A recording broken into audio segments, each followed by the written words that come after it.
and welcome to the first episodes of the Rings, Wings, and Cozy Things podcast. I'm Emma. And I'm Meg, and today we are going to talk a little bit about our favorite fandoms and our obsessions, but we're going to talk about a buddy read that we did not too long ago and do kind of a deep dive into it. For our debut episode, we dove into Phantasma by Kaylie Smith. It is a fantasy romance filled with dark magic, divine courts, and a heroine with a very complicated past.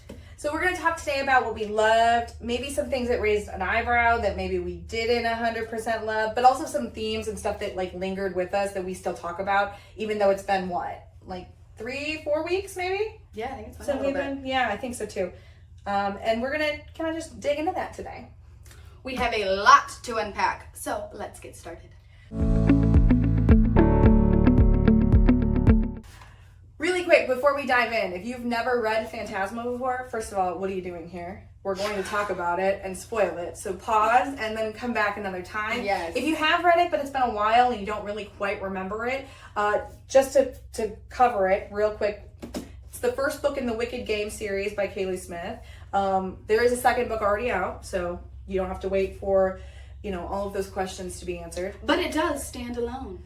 Yes, they are standalones, which I find really interesting that more authors are doing that now. But they're not really standalones. I think we need a new name for standalones. Because when I think of standalones, I think of them as being literally alone. Yes. This is no not friends, alone because no sibling books. Because the characters in this book show up in the next one. So we need to come up with a new in the term. same world. So maybe not a standalone, but a stand apart.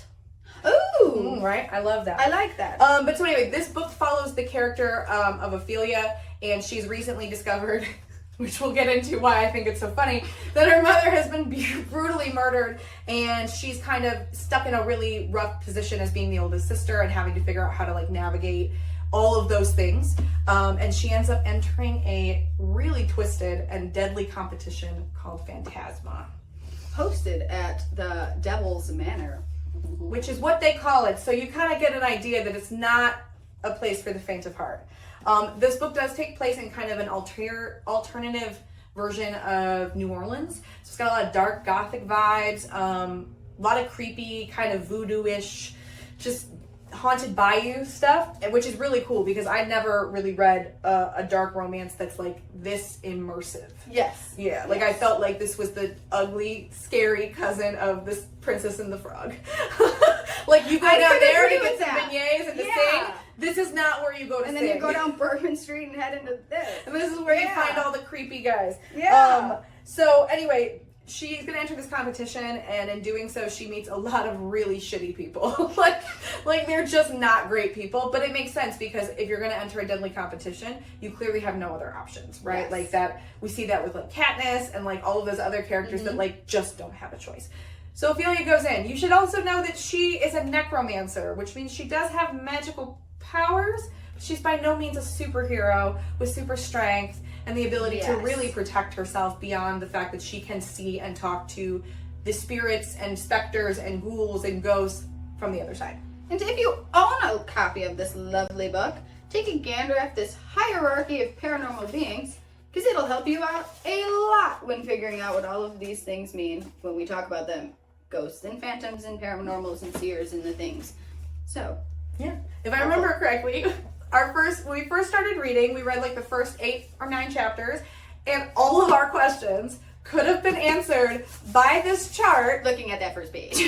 But I read mine on my Kindle, and I recently found this out. Yeah. It is designed, the ebooks are designed to start on page 1 when they are downloaded. You can swipe back to the beginning, but they are designed to start at chapter 1, page 1. Right? I know, because I was like, So if you're a Kindle reader, you most likely missed that entirely. You miss the dedications, you'll miss the map, all that stuff. Yeah. Which thankfully, there isn't really a map. There's no real map because this all takes place in one place. But yes, the hierarchy of characters was really helpful because, as I said, she's a necromancer. So you need to kind of understand where she falls in this world because it is not abnormal for the mortals of New Orleans to know about these things. They know they exist. They're not living hidden in the shadows like, Harry Potter or anything like that. And I think it would be safe to say that the mortals are not the biggest fans. I think there's definitely some discrimination. Yeah. It's also probably because it's very macabre and unknown. Yes, I would also agree. It's not talking fairy magic. She's speaking to the dead.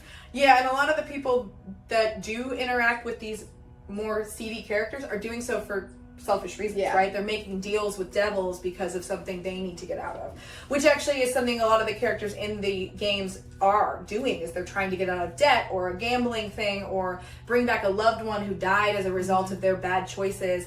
It's a very much like trying to repent story. Yeah. So the reason we picked this book for our first buddy read is because Emma had read it before. I did. It had just been a while, right? Yeah, I read it over, I think it was Thanksgiving, and I ate it up. I think I read it in like 2 days, and I loved it.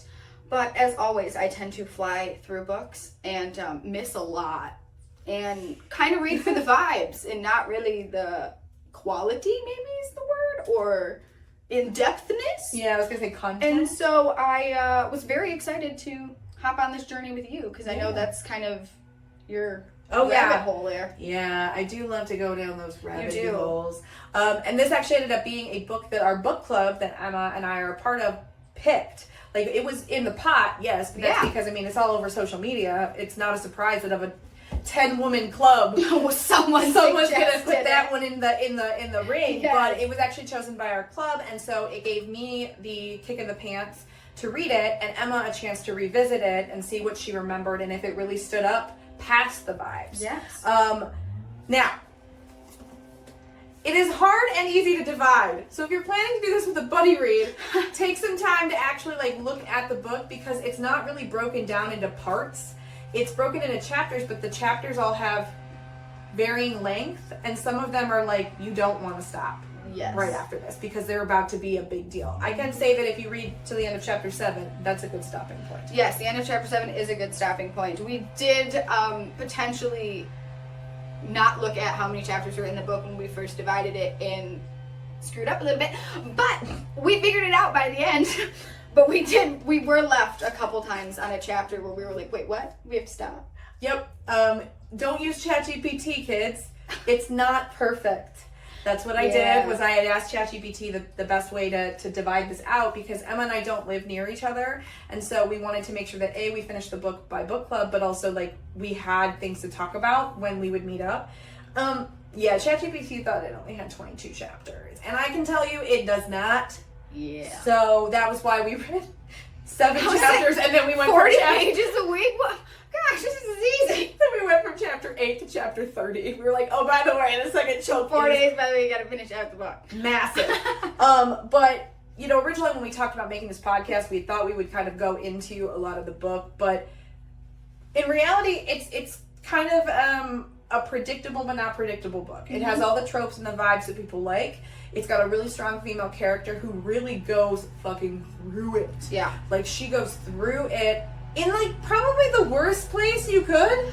Yeah. It's like the worst therapy office you can imagine. It preys on your fears and then forces you to face them, but doesn't give you any of that space to, like, recover or heal or feel safe. But oddly enough, Ophelia feels very comfortable in some ways in this place. I would also agree. And that maybe that's the necromancer, like, macabre side of her coming out, but she did seem very at home a lot of the times. Most of, I think, her stressors came from not understanding or knowing, and less about the rain of blood. Yeah, a lot of her problems were internal. Yeah, a lot of it was that, yeah. And it seemed almost like the haunts were like pesky problems getting in the way of her finding herself. Like, dang it, I was just on a breakthrough, and now there's this snake slithering through my bed. Literally. Kind of thing. It's like, I just figured out what that meant from my childhood. Dang it, I have to go kill that guy. Exactly. Which I think we can all agree is probably pretty relatable, which is why I think this book is so popular, is because you can't always stop the thing to, like, process and deal with your stuff. And Ophelia is a character that's pretty heavily stereotyped in a way that, like, you can kind of believe that she may be neurodivergent, OCD, compulsionary types things, because she's kind of antisocial, but she also does have compulsions. She has a voice in her head that tells her to do things or her family will die, which is I think also very relatable, because whether or not you have a diagnosis or not, you probably feel compelled, whether it's through anxiety or whatever, to, like, get trapped in your head when it comes to stuff. And that's, most of her demons are in fact internal. And a lot of the book, we weren't sure if the voice was just like a manifestation of like an OCD type thing, or if it was like a real scary. Yeah, because I mean, there are a couple of thing. moments in the book where it could readily be both. Mm-hmm. Like it's some external force of the house that is preying on this weakness she has and kind of amplifying it, because so the book, the house puts you in positions where you have to make like serious decisions. Like you absolutely have to, you know, it's either kill him or kill her. Like there's no middle ground. And I think that stress is what pushes Ophelia's inner voice to kind of become more sentient, because she's constantly being faced with things that no one would be ever faced. So it's a games, right? It's not quite like the way that it is in like the Hunger Games where they just dump you in an arena and go survive. Instead, there are challenges that occur over the course of a 7-night week. And like each, I guess, task is themed to one of the rings of hell. And they start out okay. And mastered by a devil each level. Yeah, like each devil. Yeah, it's like a devil who has like a personal like interest in that ring of hell. What's really interesting is because the first two or three, they're terrible. Let me make that abundantly clear. But they're not nearly as terrible as later levels. And again, because I was not ready for some of those levels. Yeah. I wasn't expecting a lot of those at last level. And I think that the reason why this book would be a great movie or television show is because of what Emma just said. Like, there are so many parts of the book that, yeah, you could probably in hindsight guess is what's going to happen, but the way it's written is so visceral that you would probably be literally gasping in a movie theater or shedding a tear or whatever. Yeah. But it does make a point not to really make you get attached to a lot of people. Yeah, you kind of know what you're getting into when you signed up. This is not a Fourth Wing situation where they spend a lot of time telling you the backstories of the side characters only to kill them off, and then you go, wait, who was that? Yeah, no, it was kind of like that kid in the corner. Looking at you, Quinn.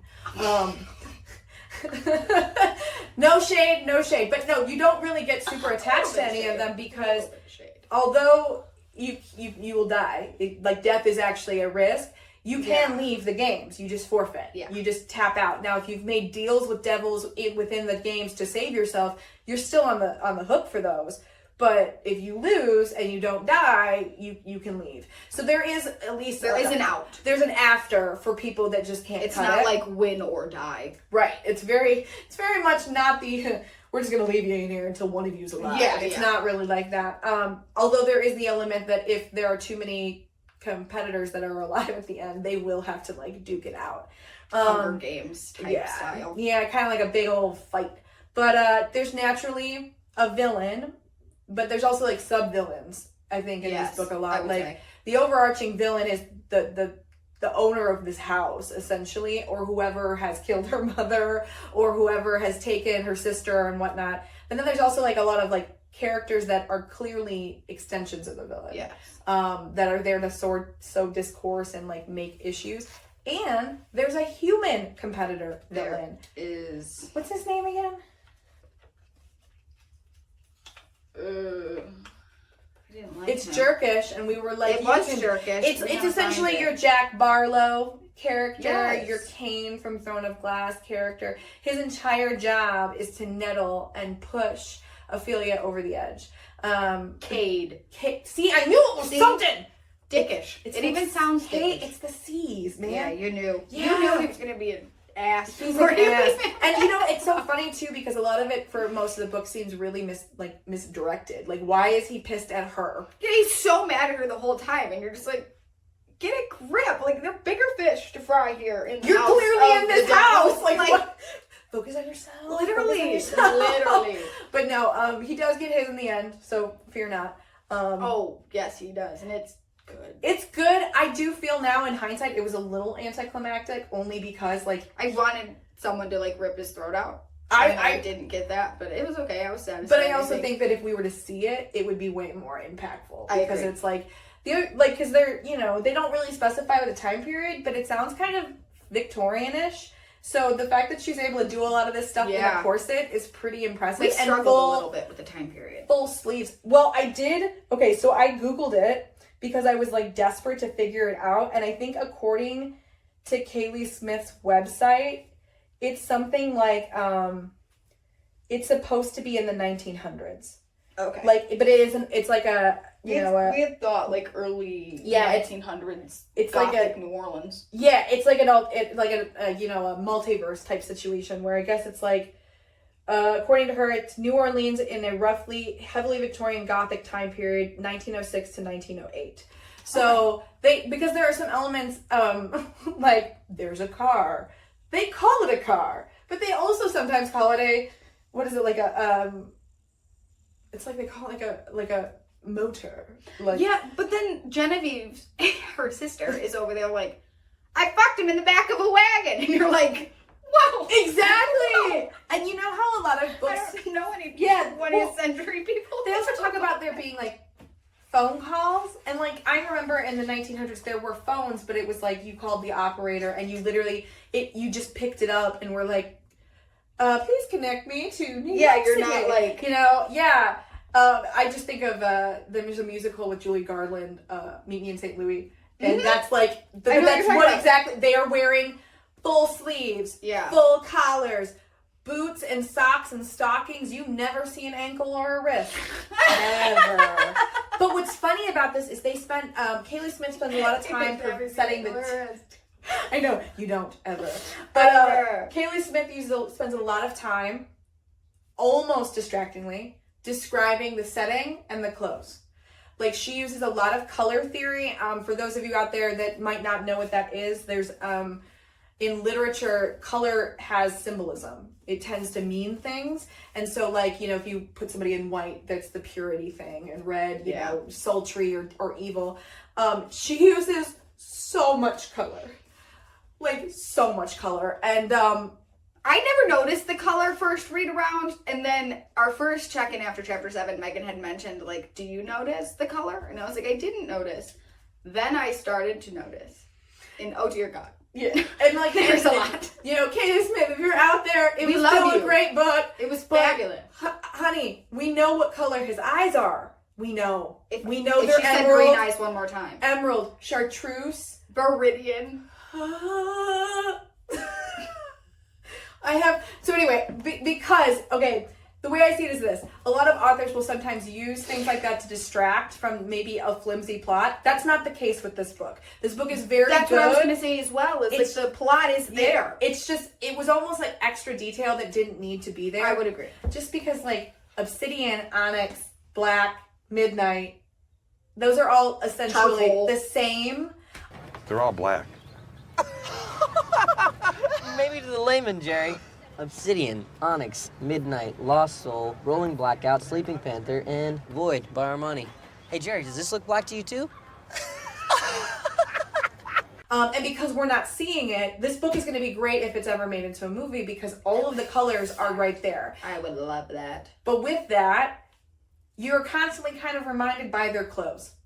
So that's why the time period thing gets a little shifty because you're like, she's walking around in a full-on gown. Like bad. Like a full-on gown that she put on herself. And fighting for her life in a lot of these situations, too. Now, I've put myself in a corset before.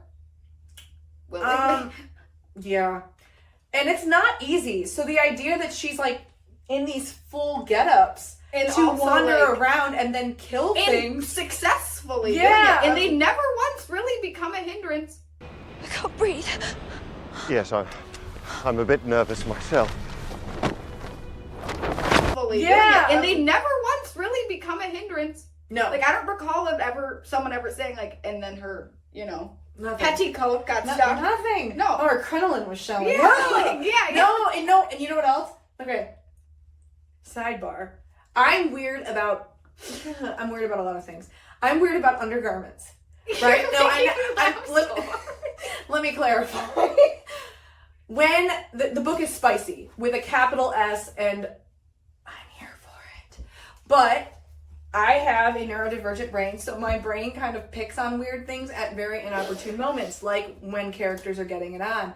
I don't know what was time appropriate for her undergarments. So when they talk about her being like in her undergarments, are we talking like, a camisole where we can see full nipple? Or are we talking like a fucking brassiere? Like, this is a thing. Like, And it also I gets never me, thought about that. it gets me in like fantasy novels too, like more less dark gothic and more like epic fantasy. Okay. Like, you're not wearing a bra.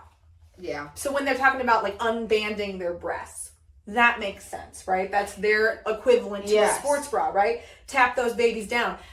In this book, she's dressed in full getup with like skirts and shoes and stockings. And not once do they really discuss them like tearing through layers. No, it's only that one time where he has to like strip her because of the acid.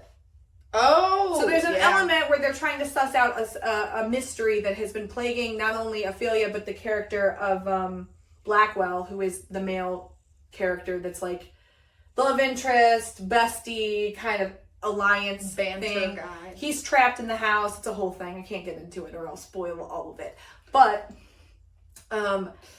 there's a moment where they're like Indiana Jonesing, like booby traps. Like they're like searching through the inner bowels of this house. Ooh, inner bowels. Yeah.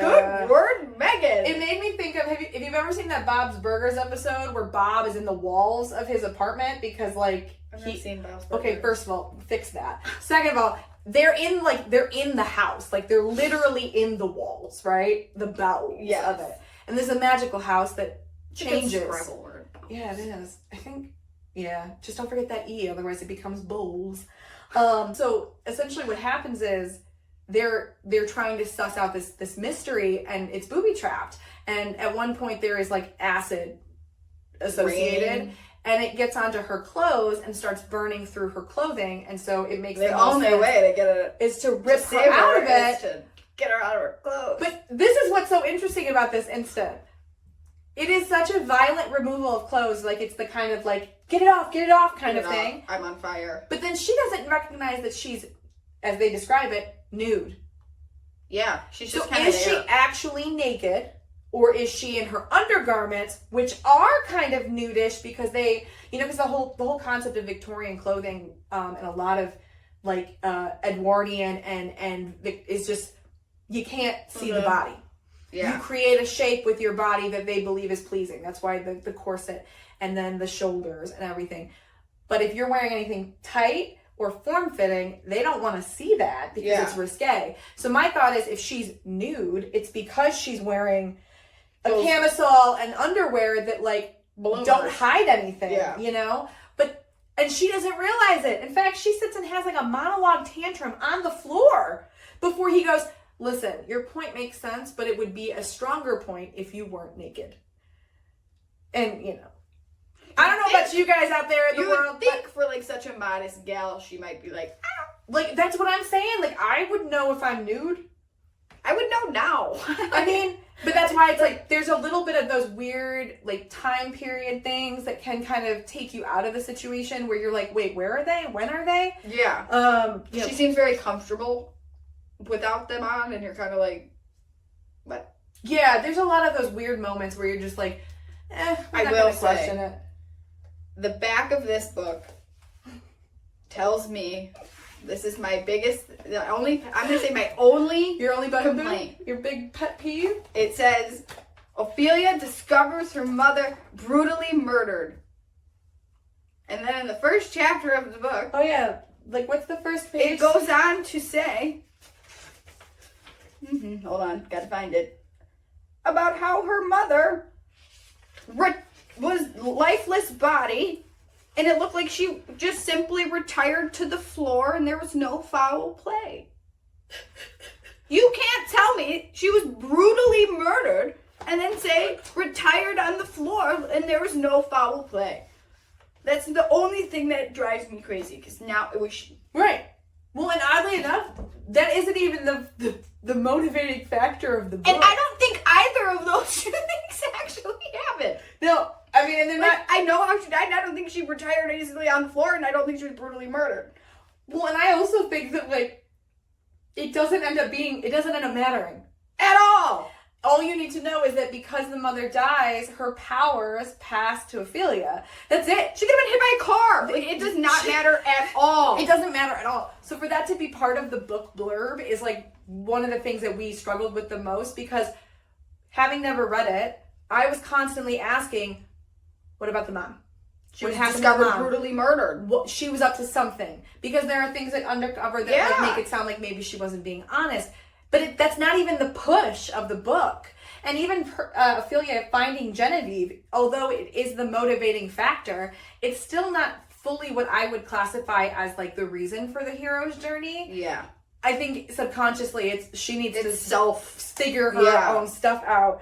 I just that part like really bummed me out because I was like, we're gonna find out, it's a mystery. Yeah, like what happened? Who made a deal? Like it was like a crazy thing. The only other thing I struggled with, like the book in general, I really liked. I enjoyed the fact that there were like some really interesting themes associated with the book in terms of like your basic overcoming, self-acceptance, all of that kind of stuff. But what's fascinating about Ophelia's character is not only she does do all that stuff, but she's like pretty mature. Yeah. Like, I think that she is an older character, isn't she? She's not in her 30s. I don't remember. I don't think she's in her 30s, but I know she is the older sister. Yeah, I wonder if she's closer to 30. I do really like how even like when things were going bad with the MMC or going whatever, like she never blamed anybody else, but it was never like, oh, well, I'm here because of you, sister. Like it was never, you tricked me, bad guy. Like it was always like, I should have known better. What was I thinking? Let me fix myself so I don't end up in this situation again. And I really like that because I really don't like in fantasy books when like you obviously know that those are the two. Yeah. And she spends half the book whining and crying and complaining about everything that he does.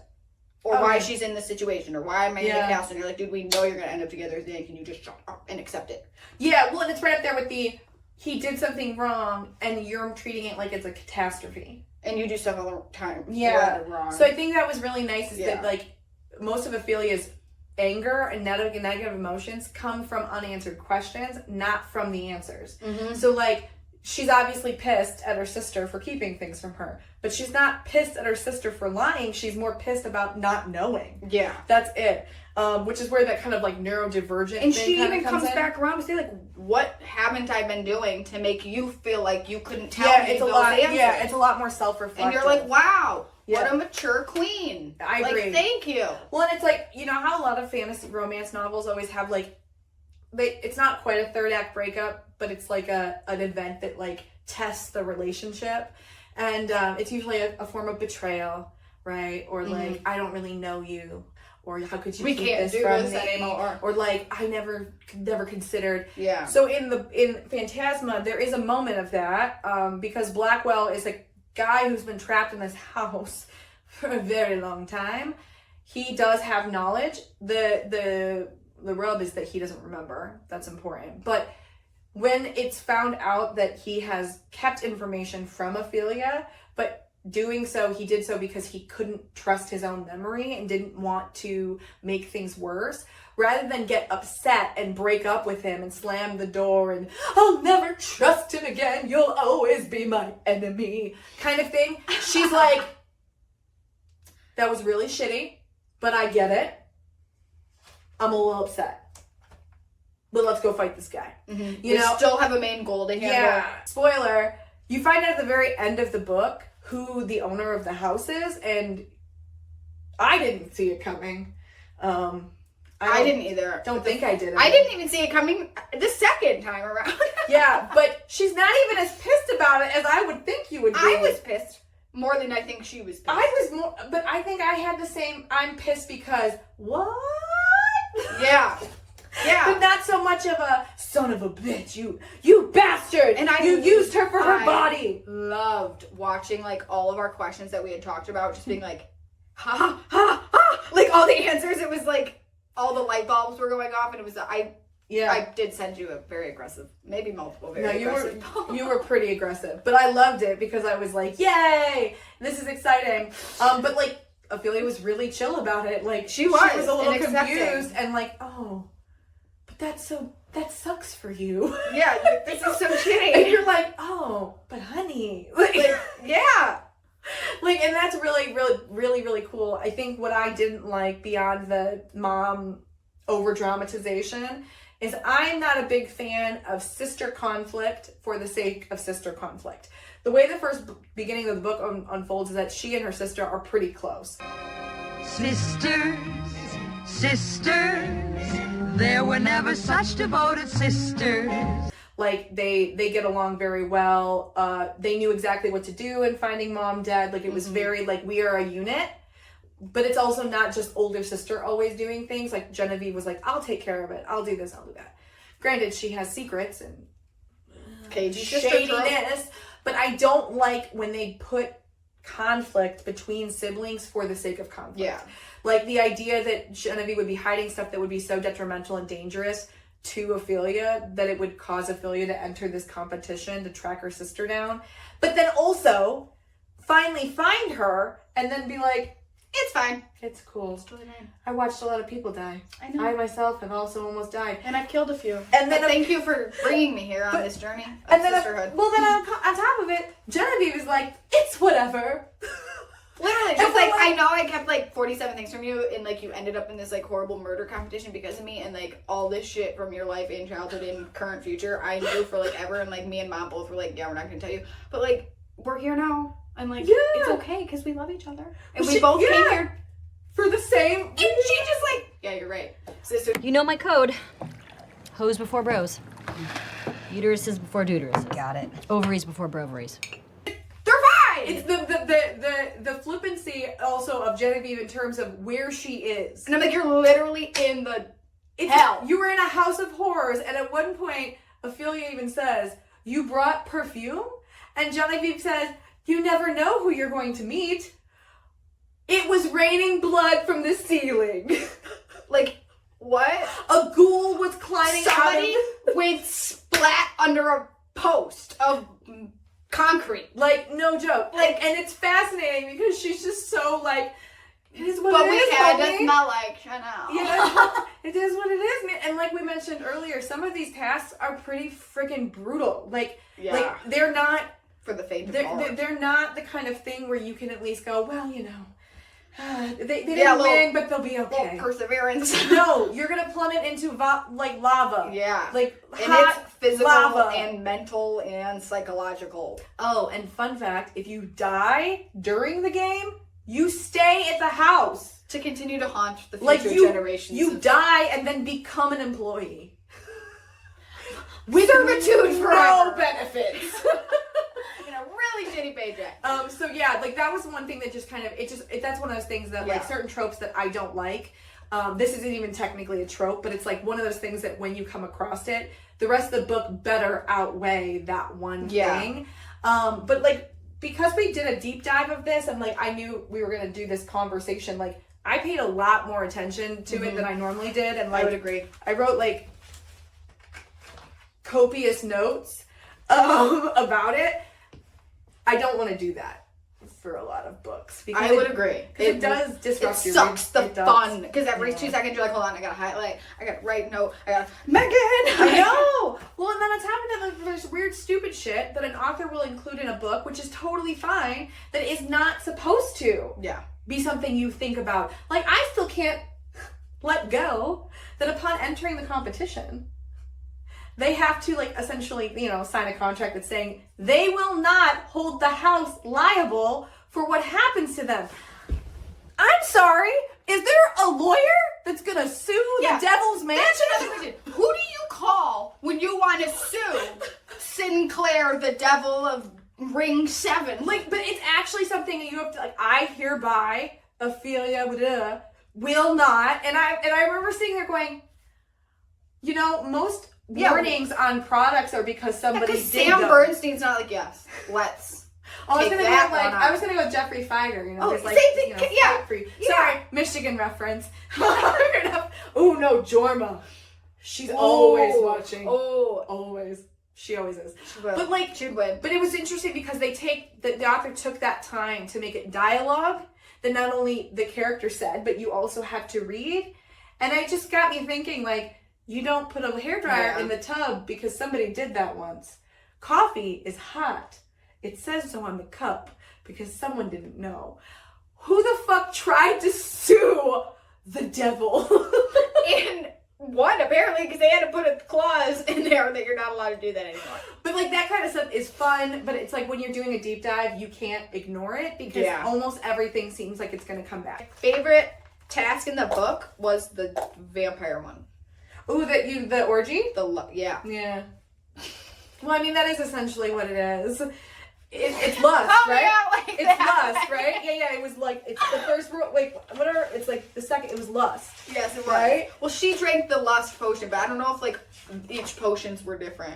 I You was know what under I'm the saying? impression that it was lust in general, and that the potion She got the blood one. dictated what kind of experience got it was. bloodlust. So she chose bloodlust. Yeah. Actually, to be honest with you, my favorite one, and maybe I'm sick. I really liked the deception one. With the sister? No, the one with two truths and a lie. Oh, Yeah, the splat one. I know. that one I liked because it was tricky and I didn't know if they were gonna screw it up. Yeah, so for reference, it's the kind of thing where they go into a place and they are, trapped in a chair, and in front of them is a, true or false button, and In a pillar of concrete that's above just their noggin. suspended above them, and not just any pillar. We're talking like big enough that you will not exist afterwards. Roman Empire Like size spontaneous pillar. combustion. But so like they essentially read out a fact, and the rest of the party has to determine if it's true or false. And if you're wrong, you're splat. And if you're right, you move on. What's funny about this entire thing is some of the facts the contestants don't even know. If they are true. One of them was, she is a twin. And the character's like, I'm not a twin. And she's like, am I a twin? Like, she has no idea. One of them didn't know he was colorblind. Blind? Please tell me. These shoes are brown, right? The shoes are green. Definitely green. Okay, you both are crazy. Did you text him and tell him? Winston! What? If you think those shoes are brown, what color do you think you are? Yeah. So he didn't even know his own truth. Like, it was really interesting, and the kind of sinister evil and anxiety that you would expect in a devil's manner.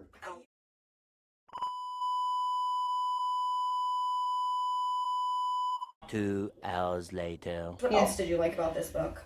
I think that, like, in general, the character growth and, like, the relationship is really, like, it's beautiful. Like, you might argue there are flags. There are flags everywhere. Even the most healthy relationships are flagged. We got morally gray men here. We've got guys. They're not all green. I was gonna say, it's like, he isn't human.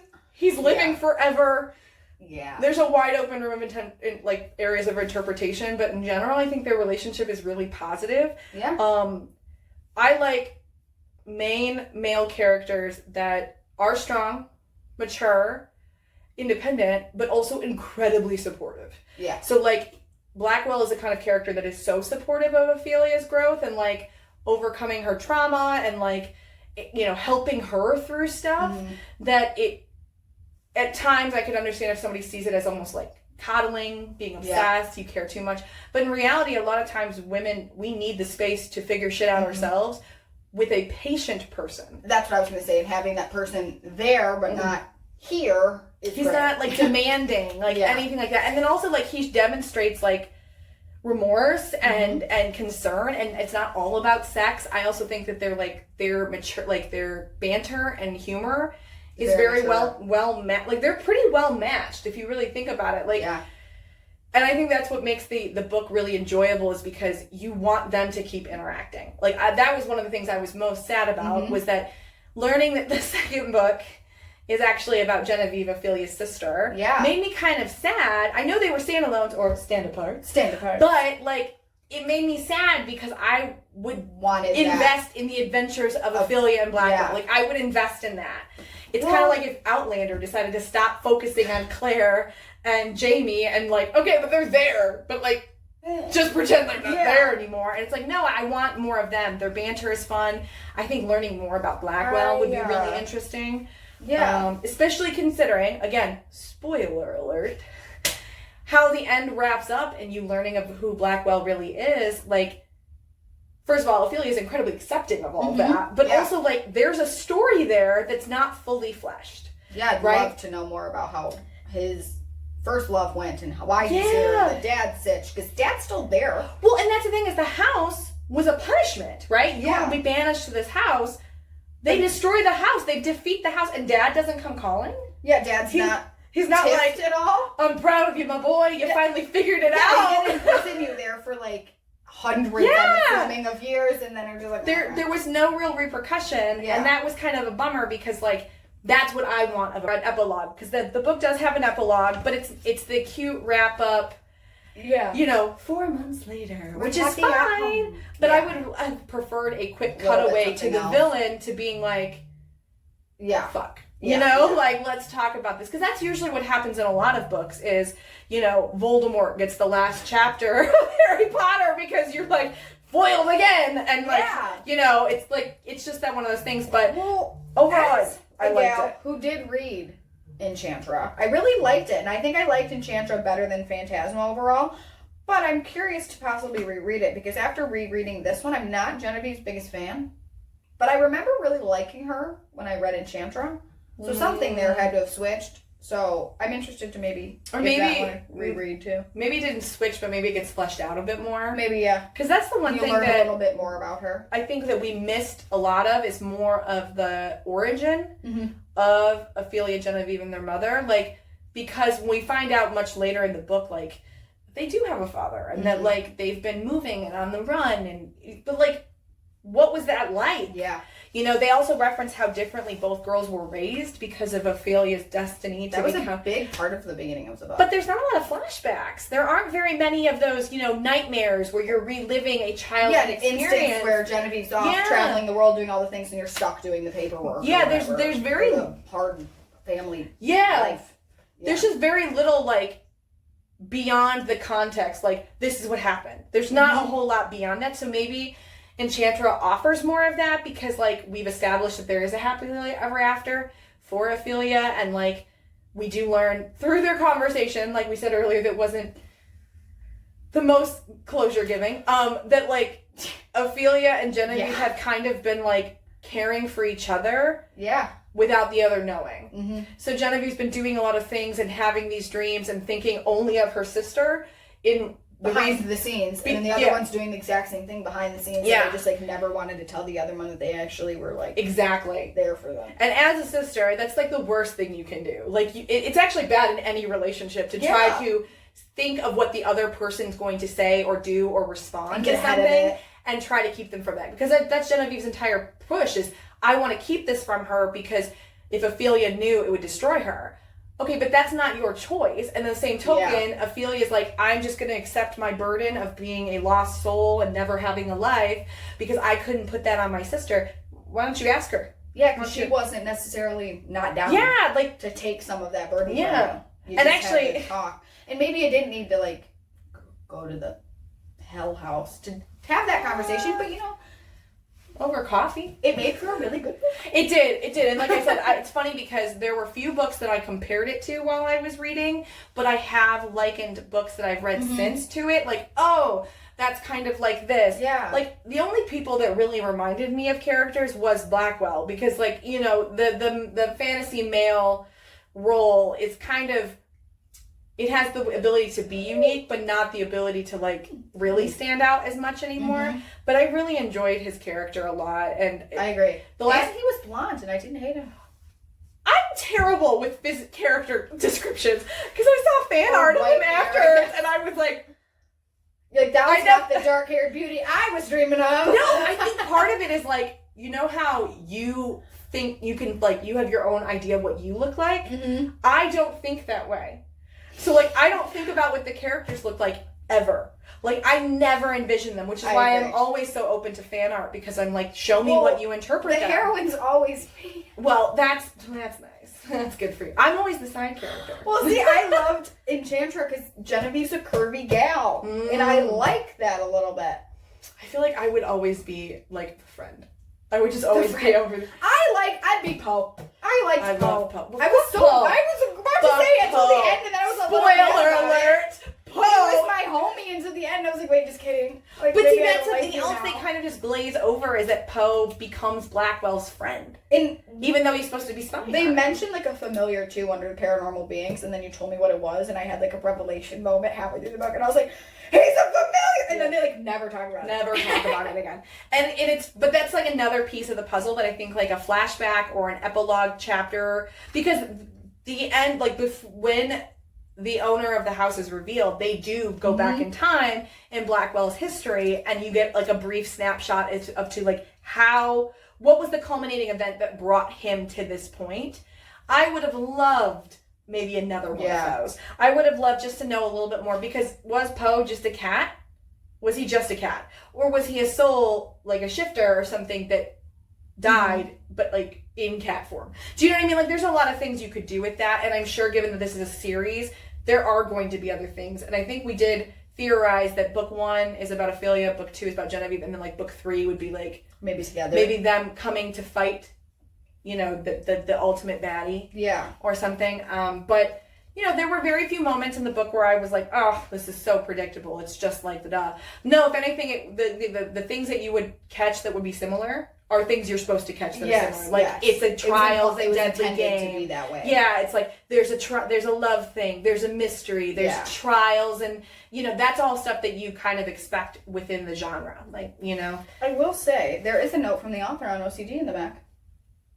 And about how you gotta swipe all the way to the she has lived Kindle with OCD her entire life. Oh. Well, that's a wide range of symptoms, and that's kind of why she worked it into the... Bravo, Kaylie Smith, because as somebody who works with a lot of people and who has their own diagnoses, I found that representation to be very accurate and also debilitating, but in a way that makes it approachable. Like, yes, there are going to be things that fuck Ophelia over because of her compulsions, but she's still able to live. Like, it's hard, you know, like, it's like anything. It's going to be a challenge to be alive, but, like, you can do it. It's the same thing with depression, anxiety, ADHD. Like, you can live with it. It's just harder if you don't have that support system. And for her, only her mom and sister knew of the voice. But I feel like once Blackwell learned of it, she kind of got to it was easier for her to, like, she could kind of share it with somebody else too, and find her own feet. Like, be like, no, fuck you, I'm not doing what you said. And I think that's the important lesson is, like, you have to be able to have a support system to overcome some of that stuff. And you know, they don't mention it in the epilogue though, if she still hears the voice. No, so I still don't know. It's a cool, like, educational tool for like people who aren't as like hip to, I guess, what OCD is and like does to people. To kind of go, oh wait, yes, they are functioning like normal on the outside, but this is what's happening in their brain. Like, oh snap, I never would have thought that could be as hard as it was, or as debilitating as it is. Those invisible diseases and disabilities. I'm so happy that they're becoming more prevalent in novels. I like the representation in this, and that it was in a fantasy type way. Yeah, and it also didn't like derail the entire book. It wasn't just about her mental health. It wasn't just about her OCD. That was a significant portion in her character development, but it was worked in so that it felt natural. Yes, I'm overcoming my self-loathing and my shame and my guilt about my sister and my mother, but also I'm being a badass. I'm dealing with my own shit and standing up for myself, and that is like really great to see because, especially given how big reading's gotten, we need more examples. We need more people to read and then feel like they're being seen, because it's not happening as much in TV and movies. TVs and movies seem like money grabs way more now than books do, and especially with big name authors doing more of that representation with lesser known things. It's been really educational and probably helpful for people who might not have a diagnosis and are suddenly like, oh, hey, I do my joints do fall out of socket often. I do have to tap things a couple times before I leave I have to flick the lights on and off. Actually, and it was funny because I just read a book, if you liked Phantasma, and you're looking for something more contemporary, I strongly recommend The Dead Romantics, because it also has a necromancer. Well, it's not necromancers, but it's magical realism. So she grows up in a funeral home and can see ghosts and can help them move on. And she does. And there's a guy. It's by Ashley Parton, I believe, or Posted. It's one of the, I can't remember, Posted or but yeah, like, it's really good because there's representation of, like, anxiety and things like that, like, of the chest getting very tight, of feeling like you can't breathe and things like that. And then, like, I think I just read Another one that was not spooky related, but another contemporary romance. Same thing. It was one of the best representations of anxiety, especially anxiety that is induced by environmental factors that trigger PTSD. It was probably one of the. It was that the arc that I read. Oh Lord, by Laura Wood. Let's Make a Scene. It's a contemporary romance, but like the whole concept is like the main male character is the product of two very like hard parents, very overbearing, very critical, and so like environmental factors are what triggers his PTSD, and he has anxiety like symptoms that are so relatable to anyone that experiences anxiety or panic attacks that it's like I just felt like I was watching like my friends. You know what I mean? Like, I love that. Yeah, it was really good. I put that one down pretty quick too, but I cannot suggest Dead Romantics enough because it would also make a great movie. And that is actually, I think, for me, part of a 5-star. Like, if it could make a good movie for everyone, that's good. So if it can read like a book but translate to a movie really well, I call that good. And I think this one can. Would love to share this story with other people. Yeah, I think that this one would do really well, and it would appeal, I think, to a lot of different fans because there is some scary shit. It's also pretty big. Yeah, there's a lot. I went into it not, I guess, because I read it on the Kindle the first time, thinking it was like a 350-page book. It's close to 500 pages. Yeah, when that thing shows up on your doorstep and you go, oh, I put that down in 2 days. Go me. The Kindle is a great invention. But but that's the thing is like I think that if it reads well, but it can translate well, that's really good. There's plenty of information in there. You wouldn't have to go off, but also you could make some of that shit really scary and appeal towards the whole crowd and still make it a romance, but like it be like a dark romance, you know. And some of that stuff was already written scary. Like, whoo! I was like, done. Shall we revisit? Yeah, I was like, put it in the freezer. Why do you have a copy of The Shining in your freezer? Oh, I was reading it last night and I got scared, so. But you're safe from it if it's in the freezer? Well, safer. You know.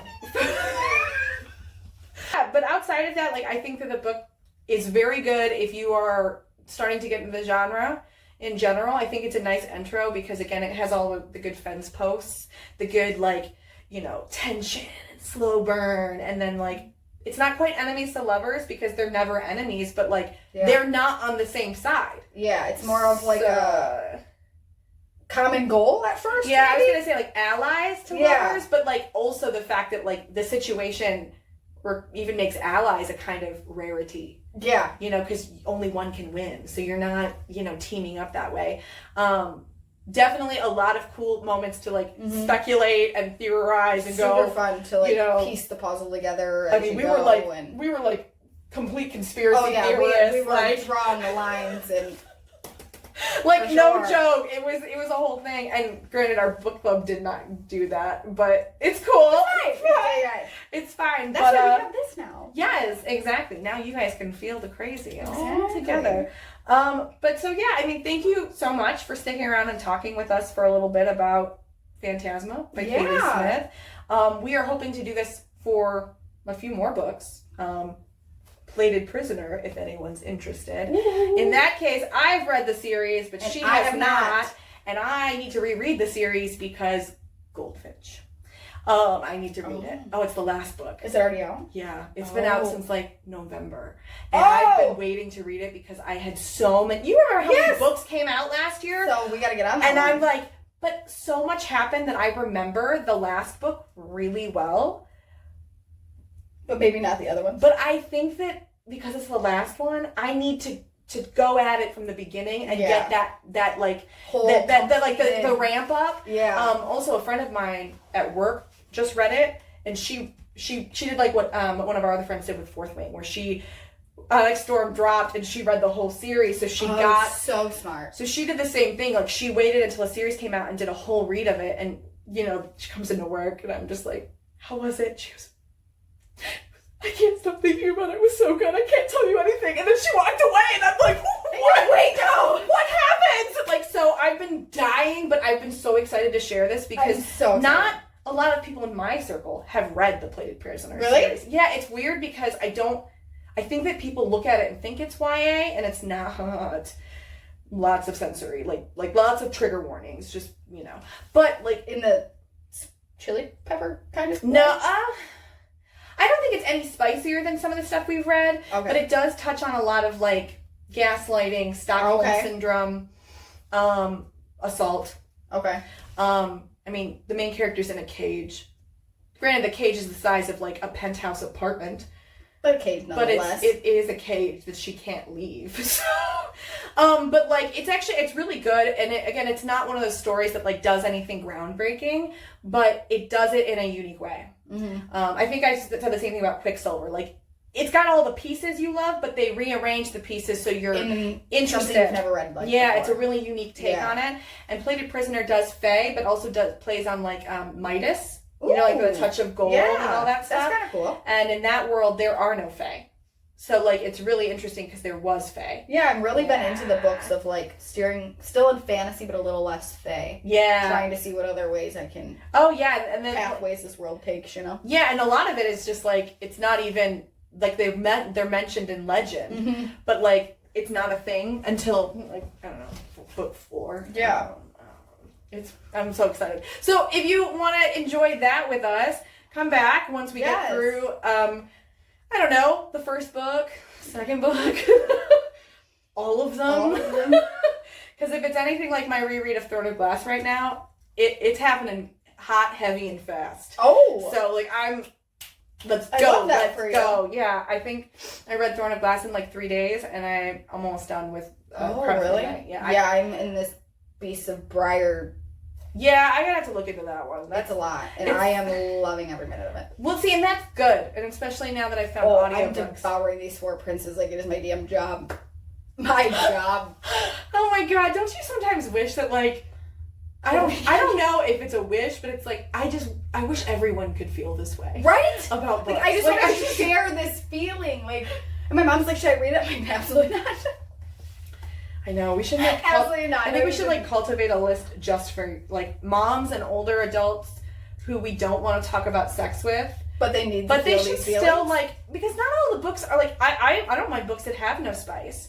Like, I mean, hell, Throne of Glass is closed door. Like, there's no...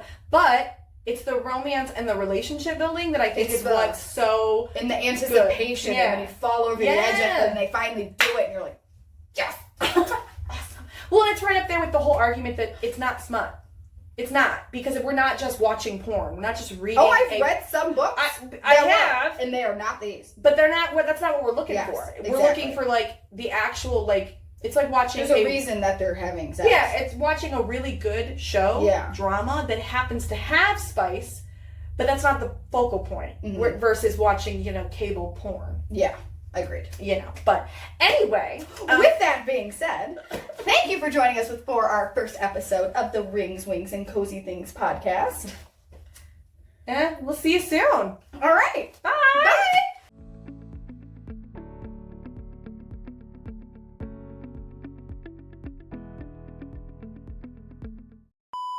Get started. Cue theme music that we don't have. But we'll get it done, I swear. I think it should have a weird saxophone in it. Like consequential. This is not great for ADHD brain.